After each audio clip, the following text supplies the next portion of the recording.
इस वीडियो में हम दी गई संख्या को वैज्ञानिक संकेतन में व्यक्त करना चाह रहे हैं। तो दी गई संख्या है 0.000000003457। इसको हमें वैज्ञानिक संकेतन में व्यक्त करना है, साइंटिफिक नोटेशन में व्यक्त करना है। तो चलिए याद कर लेते हैं कि वैज्ञानिक संकेतन होता क्या था। तो जब हम किसी संख्या को वैज्ञानिक संकेतन में लिखते हैं तो वो संख्या कुछ इस प्रकार से दिखती है, a गुणे 10 की घात n, जहां पर a कोई संख्या है और उसमें 10 की किसी घात का गुणा हो रखा है। यहाँ पे जो संख्या a है ये 1 या 1 से बड़ी और 10 से छोटी होनी चाहिए, मतलब a इज ग्रेटर देन और equal to 1 and less than 10। अब आइए देखते हैं कि इसको हम वैज्ञानिक संकेतन में कैसे लिखते हैं। तो इसको वैज्ञानिक संकेतन में लिखने के लिए हम अग्रणी संख्या को देखते हैं। तो यहाँ पर ये 3 है अग्रणी संख्या। जो पहली शून्येतर संख्या है यानी कि नॉन जीरो नंबर है वो यहाँ पे 3 है, तो ये अग्रणी संख्या है, लीडिंग नंबर है। अब यही वो इकलौती संख्या है जिसको आप दशमलव के बाईं तरफ रखना चाहेंगे। तो आप इसको लिख लेते हैं 3.457। तो दशमलव के बाईं तरफ 3 है, ये जो लीडिंग नंबर है वो 3 है। अब इसका गुणा 10 की किसी घात से होगा, तो अब 10 की घात में क्या आएगा यही यहाँ पे प्रश्न है। तो अब 3.457 ये तो काफी बड़ी संख्या हुई इसकी तुलना में। तो 3.457 से यदि हमें इस संख्या तक पहुंचना है जो कि बहुत छोटी संख्या है, तो हमें इस दशमलव को बाईं तरफ खिसकाना होगा। इसको हम कई बार बाईं तरफ खिसकाएंगे और यहाँ बहुत सारे जीरो आएंगे, तब जाके हमें ये संख्या मिलेगी। तो अब जाहिर सी बात है, यदि हमें दशमलव को बाईं तरफ खिसकाना है यानी कि इस संख्या को हमें बहुत छोटा करना है, तो हमें 10 की किसी ऋणात्मक घात से गुणा करना होगा, या फिर कहें कि हमें 10 की किसी बड़ी धनात्मक घात से भाग देना होगा। तो यदि आपको दशमलव को एक स्थान बाईं तरफ खिसकाना है तो आपको यहाँ पे 10 से भाग देना होगा, या फिर कहें 10 की घात -1 से गुणा करना होगा। आइए इसको समझाता हूँ यहाँ पे। तो यहाँ पे यदि हम 1 गुणे 10 की घात 1 लिखते हैं तो हमें 10 के बराबर मिलता है। यदि हम 1 गुणे 10 की घात 0 लिखते हैं तो ये हमें 1 के बराबर मिलता है, क्योंकि 10 की घात 0 तो 1 होगा और 1 गुणे 1 1 मिलेगा।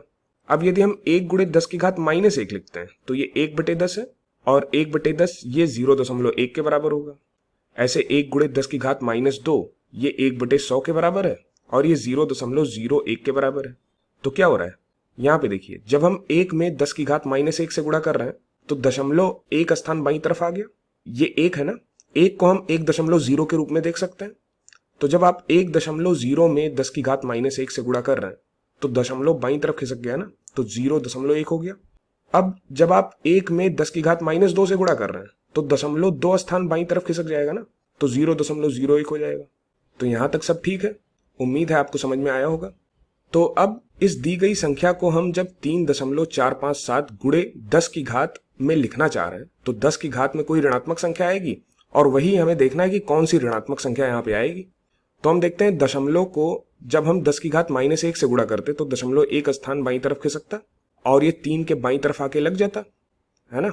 फिर एक बार गुणा करते तो 1 0 लगता और दशमलव 0 के आगे आके लग जाता, और इसी प्रकार करते रहते और देखते कि ये जो संख्या है ये 10 की घात -1 से यहां पर कितनी बार हम गुणा करें कि हमें ये संख्या मिल जाए।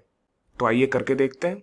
तो 3.457 यहाँ पे दशमलव लगा रखा है। अब 10 की घात -1 से एक बार गुणा करेंगे तो दशमलव यहाँ आके खिसकेगा, फिर एक बार करेंगे 10 की घात -1 से गुणा तो दशमलव आके यहाँ पे खिसकेगा। अब इसको गिन लेते हैं कि हमने कितनी बार 10 की घात -1 का गुणा किया होगा। तो 1 2 3 4 5 6 7 8 9 10 बार हमने 10 की घात -1 से गुणा किया है, यानी कि 10 की घात -10 से हमने गुणा किया है 3.457 में।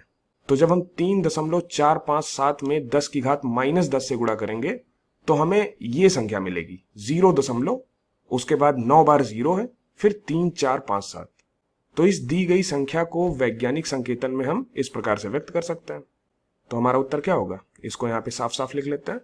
तो 3.457 गुणे 10 की घात -10 यही दी गई संख्या का साइंटिफिक नोटेशन है, यानी कि वैज्ञानिक संकेतन है। अब यदि हम व्यापक रूप से बात करें तो यदि हमें कोई संख्या दी है और उसे हमें वैज्ञानिक संकेतन में बदलना है तो सबसे पहले हम लीडिंग नंबर यानी कि अग्रणी संख्या को देखते हैं और उसको लिख लेते हैं। जैसे कि यहाँ पे 3 है, 3 लिख लिया, उसके बाद दशमलव लगाया और बाकी के बची संख्याओं को लिख लिया 4 5 7।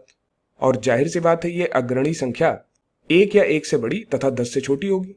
अब हम देखते हैं कि दशमलव को हमें कितनी बार बाईं तरफ खिसकाना होगा दी गई संख्या को प्राप्त करने के लिए। तो उदाहरण के लिए यहां पर हमें दशमलव को 10 बार बाईं तरफ खिसकाना पड़ा था, तो हमने 10 की घात -10 से गुणा कर लिया, तो ये हमारा उत्तर हो गया। तो इस तरह से हम इस प्रकार की किसी भी संख्या को वैज्ञानिक संकेतन में व्यक्त कर सकते हैं।